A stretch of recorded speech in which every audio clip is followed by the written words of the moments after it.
There comes a moment in every soul connection when clinging no longer brings peace, and detachment opens the true door to union. You've done the longing, the chasing, the waiting, but what if the real magic begins when you finally release the need to control the outcome? This isn't about giving up. It's about giving into something far deeper than the surface bond. When you let go completely, you're not abandoning your twin flame. You're aligning with your own soul. And from that space of alignment, something shifts. Energy starts flowing freely, resistance dissolves, and your twin begins to feel you more intensely than ever before. This video will take you deep into the psychological and energetic layers behind this experience, through the lens of Carl Jung's profound insights. If this resonates with your journey, comment below. I release control and trust my soul's path. Carl Jung's psychological framework offers profound insights into the spiritual and emotional dynamics that unfold in a twin flame connection. At the core of this journey is not just the desire for romantic union, but the deeper call for individuation, the process of becoming whole by integrating all parts of the self, including the unconscious. Letting go of your twin flame is not about detachment in the conventional sense. It's about the withdrawal of projection. Jung believed we often project our inner unresolved elements onto others, especially those with whom we have intense magnetic connections. In twin flame dynamics, this projection can be so powerful that it distorts the true nature of both individuals. By releasing this projection, you reclaim your own inner energy and begin to see your twin not as a savior or completion, but as a mirror of your own soul's evolution. This process naturally brings you face to face with the shadow, the parts of yourself you've denied or repressed. The emotional intensity of a twin flame bond often stirs up this unconscious material. By consciously letting go, you're not denying the connection. You're choosing to integrate the disowned aspects of yourself, which is key to personal transformation. As you balance the inner masculine and feminine energies, you stop needing external validation and instead become your own source of wholeness. In this centered state, the energetic field between you and your twin flame becomes more harmonious. Your presence becomes magnetic, not because you're seeking, but because you're aligned. And it's from this space that your twin begins to feel you more vividly, more deeply, and more clearly than ever before. Letting go, then, is not the end. It's the true beginning of conscious union. The twin flame journey often begins with a surge of recognition, an almost mystical familiarity that defies logic. But as this powerful connection unfolds, the emotional charge can quickly turn into an overwhelming need for answers, direction, and control. It's here that many become entangled in the illusion that if they just say the right words, take the right steps, or wait patiently enough, they can shape the connection into something more predictable. But this desire to control is rooted in a deeper psychological mechanism: projection. Carl Jung described projection as the unconscious transfer of our inner content onto others. In the case of twin flames, this projection is supercharged. We don't just see the other person. We see what we've disowned, what we long for, what we fear. The connection becomes a mirror, reflecting not only love and resonance, but also unresolved wounds, unmet needs, and forgotten dreams. We believe we're relating to our twin, but in truth, we're often relating to our own unconscious mind. The illusion of control emerges as a defense mechanism. It gives the ego a sense of order in the face of emotional chaos. When your twin flame pulls away, acts unpredictably, or disappears altogether, the mind scrambles to regain footing. It tells you to reach out, to hold on tighter, to analyze every sign. But in doing so, you lose touch with the deeper work that's being asked of you, to turn inward. Letting go of this illusion is not an act of giving up. It is a radical act of self-awareness. When you recognize that your need to control is driven by fear of abandonment, rejection, or unworthiness, you begin to pull those projections back. You stop assigning your healing to another person's behavior. You realize the one who truly needs your attention isn't your twin flame. It's you.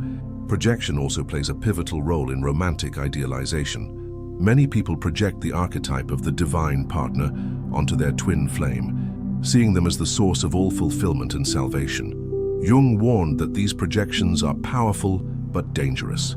They inflate the relationship with spiritual meaning while obscuring the individual's own journey. As long as the twin flame is seen as the missing piece, the soul's full potential remains hidden behind the veil of longing. The beauty of withdrawing projection lies in what's revealed. The moment you stop needing your twin flame to act a certain way, you begin to see them more clearly, as a human being with their own wounds, fears, and growth process. You also begin to reclaim the very qualities you admired in them as aspects of yourself, their strength, vulnerability, passion, or wisdom. These traits were never external. They were always waiting for integration within you. This shift creates energetic freedom. When you are no longer trying to control or fix the connection, your frequency changes. You move from grasping to allowing, from obsession to presence. And paradoxically, it's in this release that the bond often deepens. Your twin flame begins to feel the change, not because you're chasing them, but because you're no longer running from yourself. Control is a symptom of inner fragmentation. Projection is the mechanism by which the psyche tries to make itself whole through another.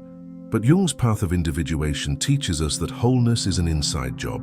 The more we integrate what we've cast out or placed onto others, the more magnetic, grounded, and clear our energy becomes.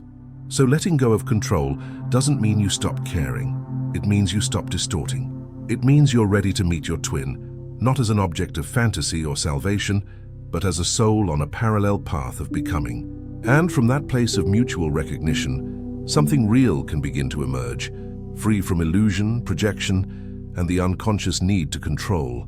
In the intensity of a twin flame connection, one of the most transformative yet challenging experiences is the confrontation with the shadow.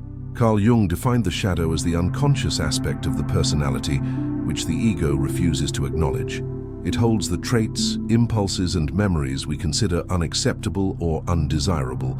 In most ordinary relationships, the shadow may remain hidden, operating quietly beneath the surface. But in a twin flame dynamic, it gets activated with striking force. This bond functions as a spiritual mirror, not only reflecting love and potential, but also illuminating every unresolved wound, fear, and distortion within us. It's not coincidence when your twin triggers deep emotional reactions, abandonment, jealousy, unworthiness, or anger. These responses are not just about them. They are messengers from your own psyche, pointing to what you've repressed, denied, or disowned. The connection, by design, cracks open the defenses of the ego and demands a radical reckoning with the self. When you begin the work of embracing your shadow, you're not trying to fix yourself. You're practicing self-integration. That means acknowledging that all parts of you, even the parts you were taught to hide, are valid and worthy of love. Shadow work isn't glamorous. It often involves sitting with discomfort, witnessing old pain, and taking full responsibility for your inner state. But it's this very process that shifts your frequency. As you bring awareness to your unconscious wounds, you're no longer run by them. You become less reactive, less dependent on your twin's validation, and more centered in your truth. That internal stability has a powerful energetic effect. Your presence becomes more grounded, more magnetic, not because you're trying to be noticed, but because you're embodying your wholeness. This is where Jung's idea of individuation becomes deeply relevant. Individuation is the process by which the individual integrates unconscious content, becoming a unified and authentic self. In the twin flame journey, individuation is not just necessary, it's sacred. The deeper you go into yourself, the more you withdraw the projections and reclaim your power, the stronger your energetic imprint becomes. And even if your twin flame is physically distant, they begin to feel that shift. Energetic connections transcend space. What changes in you echoes through the bond. Embracing the shadow also dissolves the illusions that block true connection. Many twin flame chasers operate from a place of fear masked as love. They think they're loving their counterpart, but they're actually clinging to an idealized version of union that keeps them from seeing the present reality. Shadow work forces you to question, am I loving this person, or am I using this connection to avoid facing myself? By making the unconscious conscious, you release emotional dependencies. You stop needing your twin flame to complete you. You begin to relate from fullness rather than emptiness. This shift is not just psychological, it's vibrational, and it's felt strongly, especially by your twin flame, who may have been resisting the bond precisely because of the energetic pressure created by unmet needs and unhealed wounds. Shadow integration allows for authentic love to emerge, not love based on fear, fantasy, or lack, but love rooted in truth, clarity, and presence. It invites you to love your twin, not from desperation, but from recognition. Not as someone who holds your missing half, but as someone who reflects your capacity for inner wholeness. As this transformation deepens, so does your energetic presence. You begin to radiate a calm, stable frequency that your twin flame can sense. In many cases, this inner shift creates space for reconnection, not because you chased it, but because your energy has become a safe space. They no longer feel the burden of unconscious projections. Instead, they feel your essence, pure, integrated, and free. True union is born not through pursuit, but through presence. And presence comes from depth, from courage, from the willingness to face your shadow and walk into yourself. The more light you bring to the darkest corners of your being, the more your energy becomes unmistakable, clear, strong, and impossible to ignore. One of the most essential yet often overlooked aspects of the twin flame journey is the internal balance between the masculine and feminine energies. Carl Jung referred to these inner polarities as the animus, the masculine aspect within the feminine psyche, and the anima, the feminine aspect within the masculine psyche. These archetypal forces operate within every individual, regardless of gender, and their integration is central to the process of individuation and inner wholeness. When you feel magnetically drawn to your twin flame, it's often because they embody the aspects of yourself that remain dormant or underdeveloped. You might be drawn to their assertiveness, independence, emotional depth, or sensitivity, not realizing that what you admire in them are reflections of your own inner potential. The connection becomes a call not to merge with another, but to integrate these polarities within yourself. The inner masculine is the part of you that acts, protects, provides structure, sets boundaries, and brings clarity. It is responsible for direction, stability, and focus. The inner feminine is intuitive, receptive, nurturing, creative, and connected to emotional depth. It flows, feels, surrenders, and trusts. When one of these energies is overdeveloped or repressed, it creates imbalance not only within the self, but in the energetic dynamic with your twin flame. For example, if your feminine energy is dominant but your masculine is wounded or suppressed, you may find yourself overly giving, emotionally overwhelmed, lacking boundaries, or constantly seeking reassurance. On the other hand, if your masculine energy is dominant and your feminine is buried, you may feel disconnected from emotion, resistant to vulnerability, or rigid in your approach to relationships. In the context of twin flames, these imbalances can create cycles of push and pull, chasing and running, as each person unconsciously projects their inner fragmentation onto the other. True transformation begins when you stop looking to your twin to embody what you feel you lack and begin to cultivate that energy within. This inner balancing creates self-union, a state in which you no longer seek completion outside yourself. You become your own inner container, both strong and soft, assertive and open, structured and flowing. From this space of inner wholeness, your energy field stabilizes and becomes deeply resonant. As you balance these energies, you also dismantle the inner conflicts that lead to external drama. For example, the part of you that yearns to be pursued, feminine, may be constantly at war with the part of you that fears abandonment, wounded masculine. The part that wants to surrender may also fear losing control. Inner union is about bringing these voices into dialogue rather than letting them sabotage your growth. Jung's work teaches us that the psyche seeks integration. The more you honor both the active and receptive parts of yourself, the more aligned you become. This alignment profoundly affects your twin flame connection. When your energy is fragmented, it often feels chaotic or heavy to the other person. But when your inner masculine and feminine are harmonized, you emanate coherence. That coherence is deeply attractive, not in a superficial or manipulative way, but in a soul-level sense. Your twin flame, who is intimately attuned to your frequency, can feel this internal shift even from a distance. Moreover, when you embody both your inner masculine and feminine, you become less reactive and more responsive. You're no longer driven by emotional volatility or fear-based strategies. You can hold your emotions with presence, feminine, while also maintaining clear direction and boundaries, masculine. You can express vulnerability without losing your strength, and you can lead your path without closing your heart.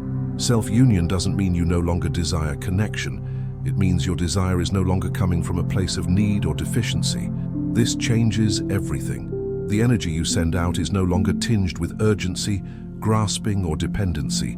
Instead, it becomes calm, clear, and deeply magnetic. Your twin flame feels this shift not as pressure, but as presence. And often, this presence creates the space for their own healing and integration to begin. Balancing your inner masculine and feminine is not a one-time achievement. It's a lifelong dance of awareness and adjustment. But every moment spent honoring both energies within you brings you closer to the essence of what the twin flame journey is truly about. Not union with another, but union with yourself. And from that inner union, all things, connection, purpose, love, begin to flow with grace and power. Few experiences challenge the human heart like being called to release something that feels destined. In the twin flame journey, letting go often feels like the last thing one wants to do, especially when the bond is so intense, so magnetic, so spiritually charged. Yet, over and over again, seekers discover a deep truth.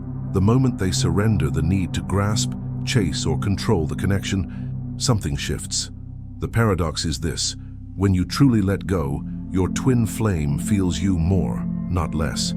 Detachment, as Jung might frame it, is not about indifference or emotional numbness. It is the process of disentangling the ego's agenda from the soul's unfolding.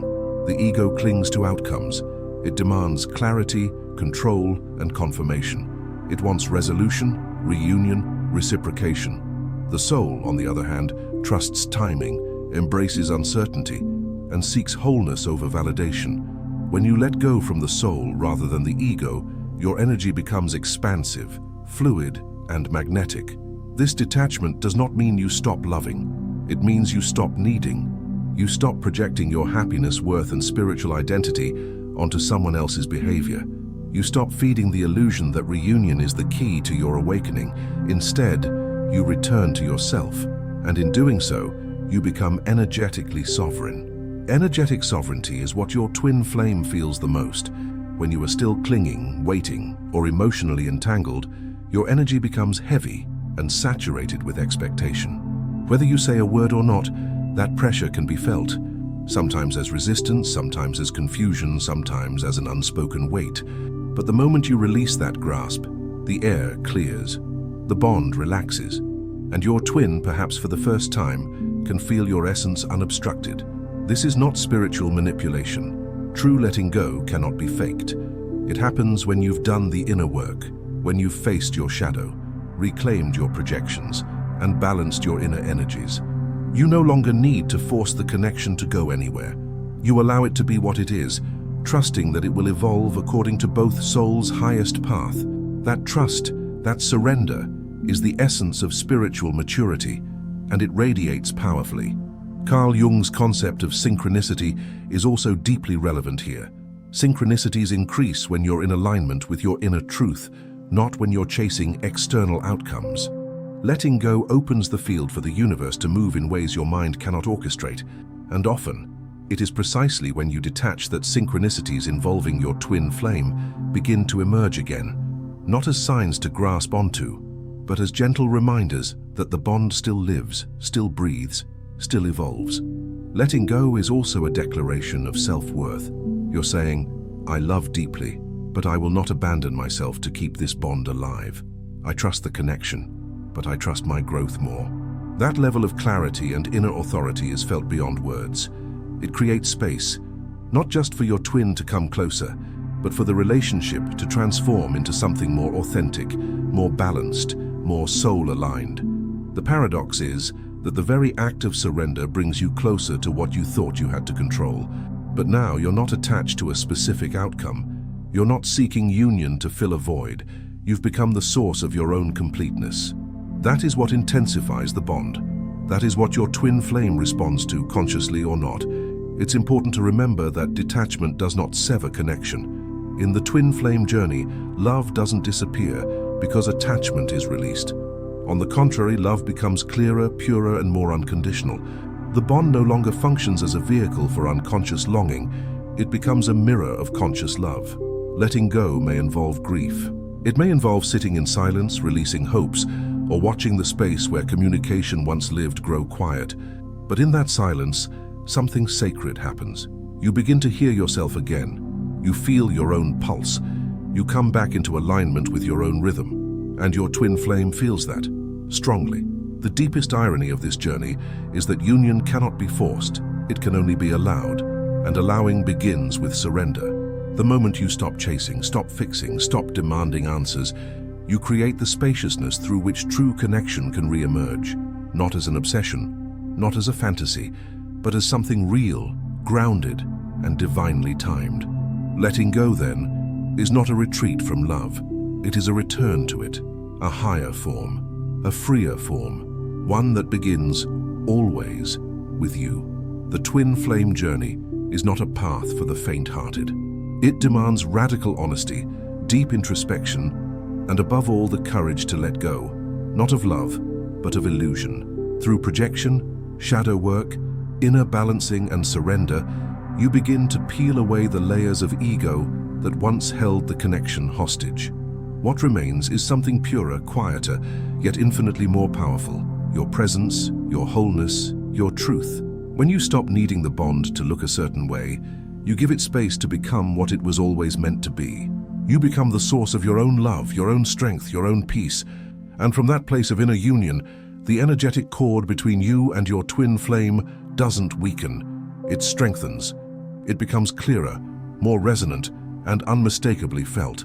So if you find yourself in the space between longing and surrender, know this: your letting go is not an ending, it's an activation. If this message spoke to your soul, don't forget to subscribe to the channel and watch the next video appearing on your screen. Your journey matters, and every step you take inward brings you closer to what's real.